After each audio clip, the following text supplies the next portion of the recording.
problem of really trying to pretend to be neutral, but it's not. And when I say science, I'm really meaning scientists that practice science, because science is just a tool like a hammer. They try to pretend to be neutral, but they're not.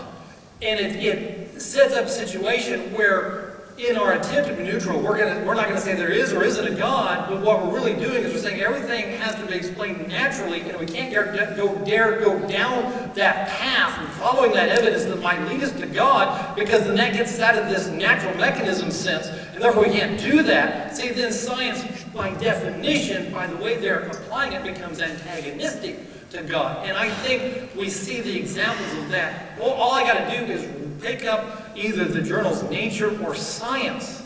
They're not neutral. They are anti-God. The editorials in those, the blogs they point to on the internet are anti-God. They spew anti-God. So you can't say that these are neutral positions that are being taken. And that's because the idea is we can't dare go down this route. And so what happens is, when you don't, then you go the other way.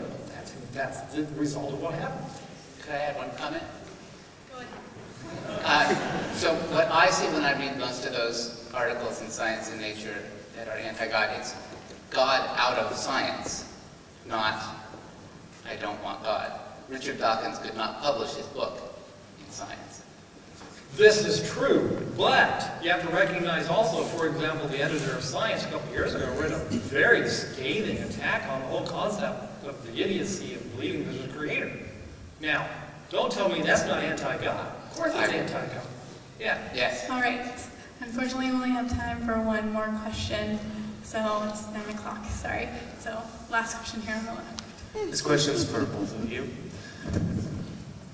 Considering when life begins in the process of human reproduction, when would you define at what point does life begin, and how does that play into abortion and your views on that? Brief answers, please. Do you want to take that first? I'll take this over first. You want to take it first? Okay. So it's definitely off topic.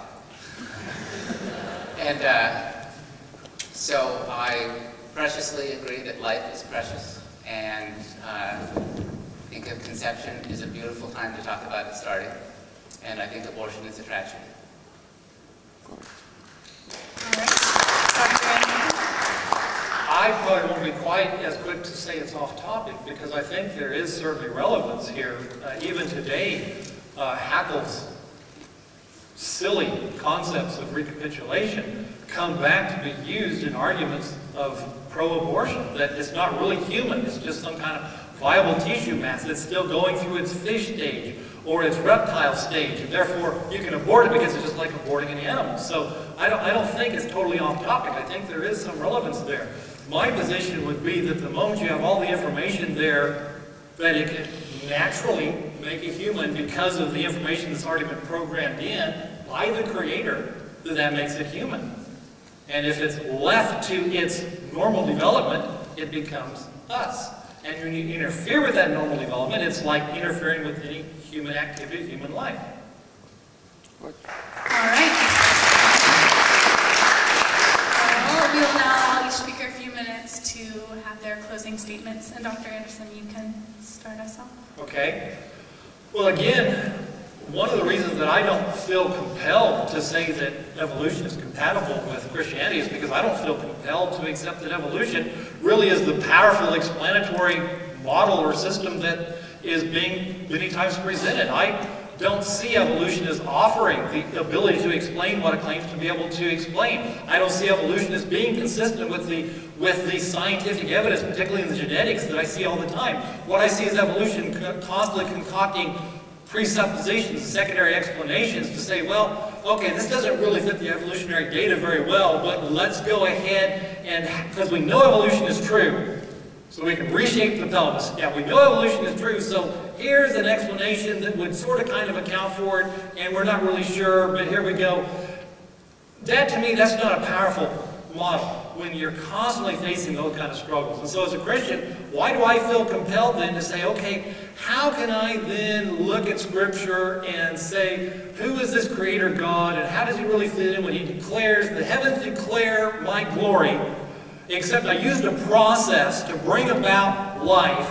I used a process to bring about the diversity of life. I used a process to bring about the creation that is in such a way that ultimately I'm so far removed from it that anybody that really chooses to will very easily not see me. You know, Kenneth Miller wrote a book called Finding Darwin's God, and I'll tell you what, you have to use a very powerful microscope to find Kenneth Miller's God, because his God ain't there. Because his God is so far removed from the process that it's like, why even mess with it? Provine made the comment that to make your view, your understanding of Christianity compatible with contemporary evolutionary biology, you have to, in essence, make it indistinguishable from atheism. And to me, right there, that smacks of, why would I want to do that? I don't scientifically feel compelled to do that. I certainly biblically don't feel compelled to do that. So why would I want to do that? Why would I want it to be indistinguishable from atheism?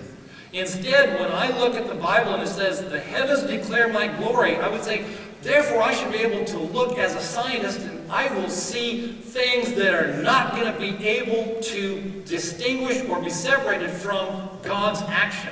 And sure enough, that's what I see when I see, how do I account for the origin of these things? How do I account for the explanation where this came from? Don't see evidence that supports the view that they came somehow naturally. How do I in any way explain the origin of the human genome? As a scientist, I cannot offer a natural explanation. So as a scientist, to me, it is totally and completely valid to say the human genome is completely consistent with the idea that we were created. I don't see how that's not a scientific explanation, because science should just simply be working to follow the evidence where it leads. Don't be afraid if it leads you to the Creator. And when you step back and you say, what we know about information, what we know about systems such as the human genome, there's no explanation that you can come up with of how this naturally occurs based on our scientific understanding. And that's what we draw conclusions on, is not what we hope we can explain 100 years from now or 300 years from now. What do we understand today? And it's not God of the gaps. It's not a situation of what we don't know. It's a situation of what we do know. And I'm a creationist not based on what I don't know. I'm a creationist based on what I do know. I do know that these can't be explained or accounted for by what we understand in genetics, by what we understand in biological processes. So that, to me, then is consistent with the conclusion that the creation model is the superior scientific model. It's now totally consistent with what I read in Scripture, with what I read of God creating, the process He created, how He created, the time period He created. I don't have to superimpose secondary and tertiary assumptions of, well, when did humans start? Did He create plants millions of years before anything else, before the sun? How did that work? How did this work? I don't have to bring all of that in. I don't have to just suddenly say that the Genesis flood, instead of being worldwide, which would have been devastating to a pre-existing geologic column, I don't have to say, well, somehow it's just a little tranquil bathtub thing, you know, and I leave my geologic column intact. So I don't have to make those kind of explanations. I don't have to look at it in that sense, because all of the scriptural description of creation and the flood fit very nicely within this scientific model of creation. And therefore, as a Christian, that's far more attractive. Why would I be attracted to something that is less attractive? Why would I be attracted to something that forces me to try, well, I can maybe kind of move this around and kind of, I don't know, I'm not sure, wow. Why would I be attracted to that? Thank you. Dr. Karplus?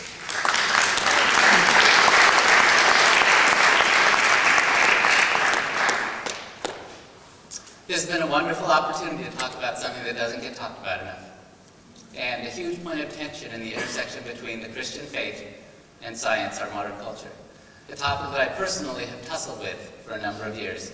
And I thank you, Jamie, for emceeing tonight, and the Socratic Club for hosting the event. And thank you, Kevin, for traveling here all the way from Arizona to speak. Thank you for being here. And thank you, ladies and gentlemen, for your tangible contribution with the questions and for expressing your interest just by being here. In closing, I'd like to note that for me, what's most important in life is not my view of origins, but my relationships. Jesus came that we might receive power to live out the values of love, compassion, and justice that He champions. The legacy that matters to me is not scientific discoveries I make, but how faithful I have been to God's call to love Him and to share the love I have received from Him with my family and others. Tonight I have argued through the 4 pillars of truth that God is involved in everything and that science is not an enemy of the faith, but a powerful tool. That's what you said too. It's a powerful tool giving insight into the physical workings of our universe. The pursuit of science is a major part of fulfilling God's call to be caretakers of the creation, and it has provided us with an incredible array of tangible benefits. The theory of biological evolution is simply one part of the cathedral of scientific knowledge, and it permeates and informs all of the biological sciences and many of the discoveries that come today. It is not a conspiracy. God is certainly capable of having created via an evolutionary process over billions of years, or in 6 literal days, less than 10,000 years ago. But the Bible's point is to teach us spiritual truth, not science. To say that the early chapters of Genesis dictate God's method of creation misses its purpose. I have a dream that future generations of Christians will know that there is nothing to fear in the theory of evolution or any pure science, that people of all walks will know that there is nothing in science that forces them, and that people in all walks of science will know that there's nothing that forces them to reject the good news that was brought to us in the person of Jesus Christ, just because the natural explanations make sense for things. Thank you.